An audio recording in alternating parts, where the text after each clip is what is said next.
smuggling business. Sabi nga ni Trollbuster, smuggling ni Rubio at Makira ng droga. Ayan. So, wala ang tamlay. Sobrang tamlay ng Pilipinas. Unang-una, matamlay dahil hirap na hirap kayo. Dahil inuuna ng mga jutang Genimes na bangag na ito ang pakonsyerto dyan sa Malacanang. Kahit po kayo galit sa ngangabels ko. Dahil ako ay, sinasabi ko yung katotohanan, bulag ka ba palangga? Napinklawan? O na binudol ni Marcos Jr. na katulad ko, hanggang ngayon tulog ka pa rin? Na pinalabas nila few weeks ago, a week ago siguro yun, may pa-concert sa healthcare workers, nurses, doctors. May nakita ba kayo doon na mga ordinaryong nurses and doctors na inimbita nila sa Malacanang? Eh lahat ng gabinete, mga kamag-anak, kaklase, mga katsuktsakan, lahat ang nandoon sa concert. At multi-million din ang gastos doon. May pa-fireworks, paglamon, lahat. Ganyan po kalungkot ang kinasasadlakan ninyong buhay ngayon sa Pilipinas. Walang pagmamahal sa inyo ang bangag na gobyernong ito. And now, for the 2025 budget, pipirmahan ni Kuting ng ganun-ganun na lang ang 6.3 trillion. 6.3 trillion budget for 2025. Imagine nyo, 5 billion in the 2024. Diba? Nasaan yung resulta? May nakita ba kayo na may pagmamalaki ninyo na resulta ng bangag the government na ito? Ano yung may papakita niya? Travel here, travel there, concert here, concert everywhere. Ayuda there, ayuda here. Nakapag-create ba siya ng jobs? Tumaas ba ang mga sweldo ninyo, mga palangga? Tama. Bumaba ba ang mga presyo ng bilihin? Hindi. Kasi wala silang pakialam. And now, etong 32 billion na arena na ito o stadium na ito, ang ipapatayo, 32 billion. Marami pong gutom sa inyo. Inuna pa ang pag-construct ng building para sa concert kaysa sa ibigay sa inyo na livelihood program. Ang binibigay sa inyo ni Marcos Jr. para siya nangangampanya, 10,000 ang declaration nila sa media na namigay sila, kunyari, pero napupunta sa inyo, magkano lang? 1,000, 1,500. Hanggang kailan tatagal po? Kahit na 10,000 pa yan. Hanggang kailan tatagal ang 10,000 sa jobless? Kung ikaw ay jobless, bibigyan kita ng 10,000. Jobless ka. Sige, aabot po ba yan ng 1 buwan? Aabot po ba yan ng 3 weeks? 2 weeks? 1 week lang yan. Kahit sa dalawang may anak. 1 linggo lang ang pinakamatagal niyan. O gusto mo, asin ang ulam mo, dyan sa 10,000 pesos na yan, aabot na ng 1 buwan. Kanin lang at saka lugaw, asin, magdidil ka ng asin. And after that, what? Mga palangga na nakatanggap ng ayuda. So wala kang trabaho.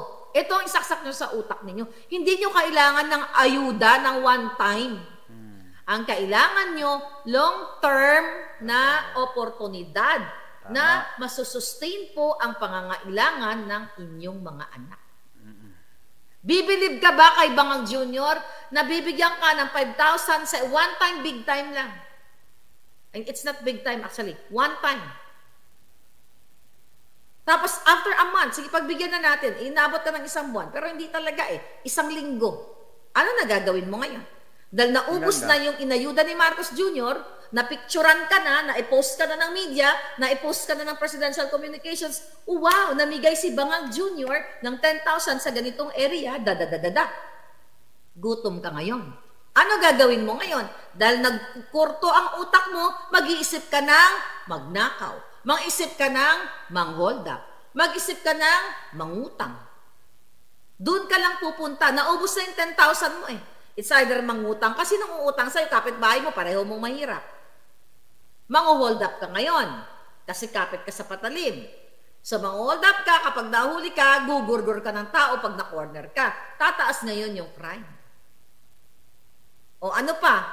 Third option, yung iba, nagugurgur sa kanilang sarili dahil hindi nila kayang mabigyan ng mabuting buhay ang kanilang mga anak. Tama ba? So mag-a-agree ka ba, Bangag? Mga bangag na supporter ni Kuting na, wow, ang galing-galing ni Marcos Jr. kasi nabigay ng 10,000 pesos. Pag gutom ang mga tao, kakainin kayo ng mga tao ng buhay dyan sa Malacanang. Parang apocalypse, sabi ni Reister kahapon. 'Di ba? Magiging walking dead na ang Pilipinas hanggang sa itong mga zombie na ito na nagugutom, na mga kawawa natin palangga, kayo na ang kakainin na buhay. Sige nga mga kababayan, galit kayo kay Maharlika dahil ini-expose ko.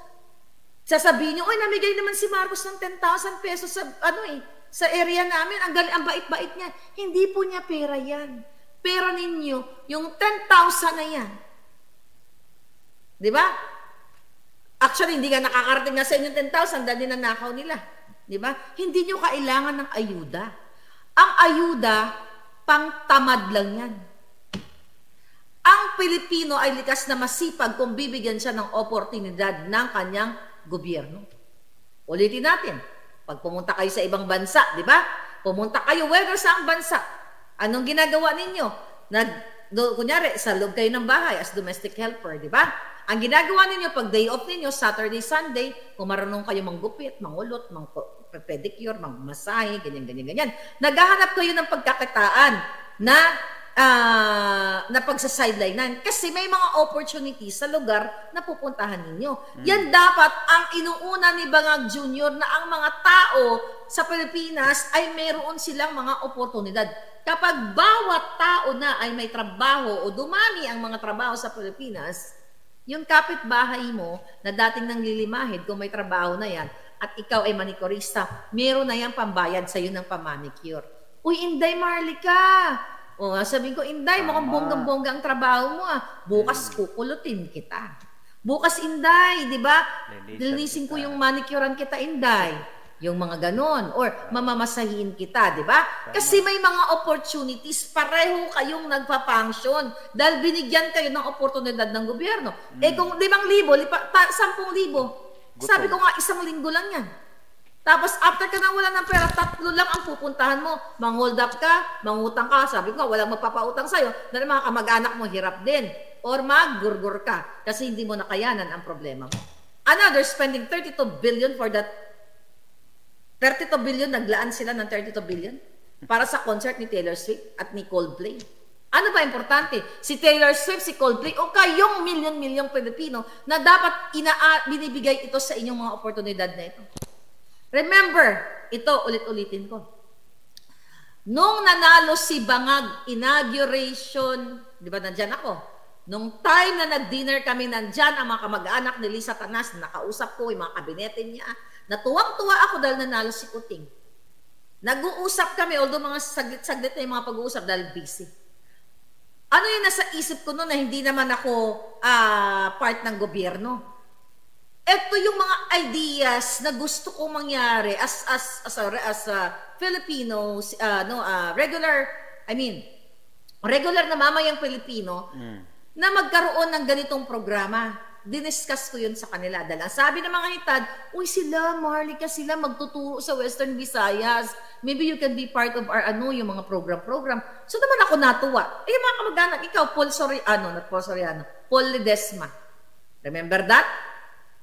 Although, lang yun, quick lang. Tapos, isino-sino pa yung mga kamag-anak, in-introduce ako kahit kanino. Sabi ko, okay, I'll try to, sabi ko na gano'n, kahit naman nasa Amerika ako, uuwi ako, ganyan, da.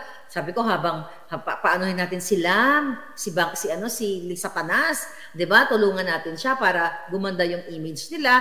At hindi natin sila tutulungan para mag-trolling, para kunyari maganda, hindi siya butod. Hindi, tutulungan natin sa gawa. Ang sabi ko pa nga doon sa mga nasa table doon, sabi ko maybe kung kunyari nasa Western Visayas siya, pwede tayo magtanong sa may mga demographics naman yan Makikita mo na lahat sa census kung ilang tao ang nakatira sa barangay na yan. Kung sa barangay Tagay na, kung sa barangay 1 na ito, di ba mayaman sila sa ganitong klaseng resources. Let's say, for example, sabi ko nga, buko, onyong, di ba? So, kung hindi pa develop yung country na yan, yung barangay na yan, tuturuan mo ang barangay na yan kung paano sila gumawa ng organic organic coconut oil. Tama. Kung natatapon lang ang kanilang mga buko, mga nyog, tuturuan mo ang mga Kawawang mga kababayan natin na hindi sila nabibigyan ng opportunity ng gobyerno, 'di ba? Ang dami sa mga probinsya na ang dami nilang niyog pero hindi nila alam kung paano i-process.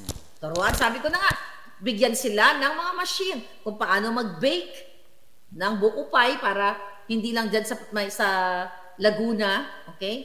Laguna ba yung House of Buko Pie? Laguna, right? Yung mga sikat-sikat na buko pie diyan. Is it Laguna? O anyway, whatever. Pupunta kami dyan eh. But anyway, tuturuan ninyo, bigyan ninyo ng mga machines. O yun lang yung maliit na yun ang talaga ang plano ko dati na i-present sa gobyerno na, itong barangay 1 na ito, marami silang ganito. Baka naman gusto nyo. Baka naman. Laguna, right? Baka naman pwede silang bigyan ng mga oven. Tapos pwedeng mag-invite ng mga chef or mga bakers. 'Di ba? Kung yun sa barangay 1, imbitahin mo lahat ng nanay. O dito, nandito ang whatever department. Okay? Nandito ang TESDA kunyari. O sa pakikipagtulungan ng ganitong department ng gobyerno. Kasi doon mo ilalaan ang tamang proyekto. Lahat ng mga nanay, lahat ng mga interesado, nanay, tatay na mga jobless, umattend kayo ng ating, orientation or kung ano man ang tawag mo dyan. Tapos magbigay ka ng libreng machine.